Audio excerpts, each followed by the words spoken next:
بسم اللہ الرحمن الرحیم۔ کربلا کے میدان میں ایک طرف 9 لاکھ کا مجمع تھا، دوسری طرف وہ حسین تھے جس کو اللہ کے رسول صلی اللہ علیہ وسلم اپنے کندھوں پر سوار کیا کرتے تھے۔ امام حسین علیہ السلام اپنے نانا کی امت سے بار بار کہتے رہے کہ کیوں میرا راستہ روکا ہے؟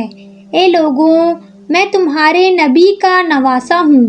یزید کی فوج سے آواز آئی، اے حسین، ہم سب تجھے تیرے بابا علی کے بغض میں قتل کر رہے ہیں تاکہ یزید ہماری جھولیاں دولت سے بھر دے۔ یزید کی فوج نے آواز لگائی، شمر حملہ کرو۔ لاکھوں کی فوج نے رسول اللہ صلی اللہ علیہ وسلم کے نواسے پر حملہ کیا۔ امام حسین علیہ السلام نے اللہ کا نام لیا اور تلوار کو نکالا۔ ایک طرف لاکھوں کا مجمع تھا اور دوسری طرف 3 دن کے پیاسے امام حسین علیہ السلام تھے۔ زمین پر اس طرح کی جنگ پہلے نہیں دیکھی گئی کہ تنہا انسان لاکھوں کے مجمع کو اس طرح پار کر رہا ہے کہ فوجیں اشقیاء پلٹ کر واپس بھاگنے لگی۔ امام حسین علیہ السلام فوج یزید سے مخاطب ہو کر فرمانے لگے، 3 دن کے بھوکے کی جنگ دیکھو، 3 دن کے پیاسے کی جنگ دیکھو، رسول اللہ صلی اللہ علیہ وسلم کے نواسے کی جنگ دیکھو۔ امام حسین علیہ السلام شیر کی طرح یزید کی فوج سے لڑ رہے تھے۔ اتنے میں ہی آواز آئی، اے حسین، تیرا اللہ تجھ سے راضی ہے۔ عمر بن سعد نے کہا، شمر کیا دیکھ رہے ہو؟ یہ علی کا شیر ہے، اس کو مارنا ناممکن ہے، جاؤ خیموں کو آگ لگا دو۔ کچھ ظالموں نے بیبیوں کے خیموں کو آگ لگا دی اور کچھ امام حسین علیہ السلام کو تیر مارنے لگے۔ امام حسین علیہ السلام کبھی بیبیوں کے خیمے کی طرف بڑھتے تو کبھی فوج کی طرف جاتے۔ عمر بن سعد اور شمر نے فوج کو 4 حصوں میں تقسیم کر دیا اور یہ کہا کہ کوئی بھی حسین کے قریب نہ جائے، جس کے پاس جو چیز ہے وہ دور سے ہی حسین کو مارے۔ سب نے تیر مارنا شروع کیا۔ جیسے ہی رسول اللہ صلی اللہ علیہ وسلم کے نواسے کا جسم مبارک گھوڑے سے نیچے آیا، فوج یزید جھومنا شروع کر دیتی ہے۔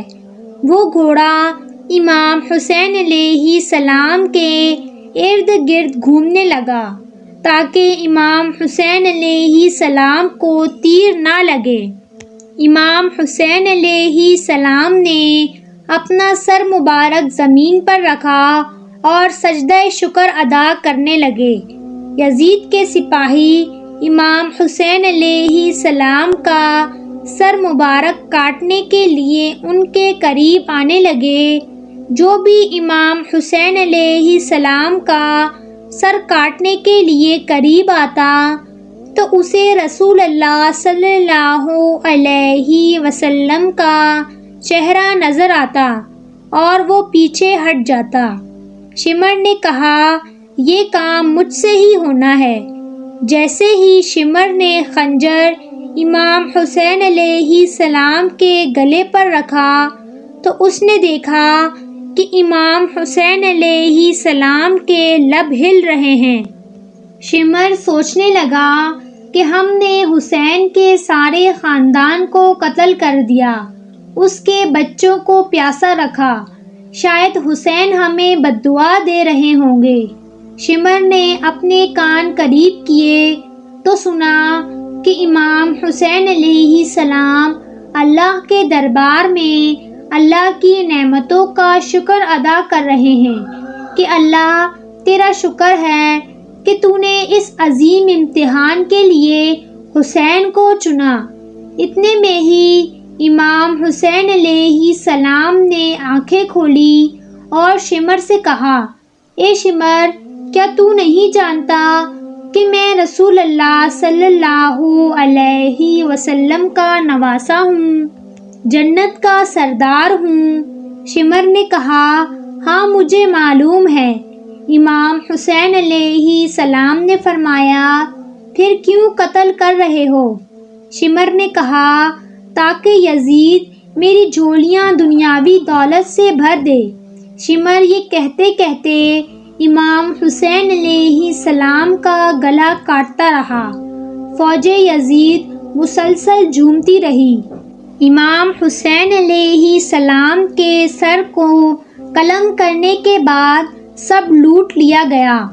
بی بی سکینہ کو تماچے مارے گئے۔ عمر بن سعد نے کہا، شمر، سب کے سروں کو کاٹ دو اور لاشوں کے اوپر گھوڑے دوڑاؤ۔ اللہ کے رسول کے نواسے نے دین کی خاطر کیا کیا قربانیاں نہیں دی۔ امید ہے کہ آپ کو یہ واقعہ پسند آیا ہوگا، تو ہمارے چینل کو سبسکرائب کریں، ویڈیو کو لائک اور شیئر ضرور کریں۔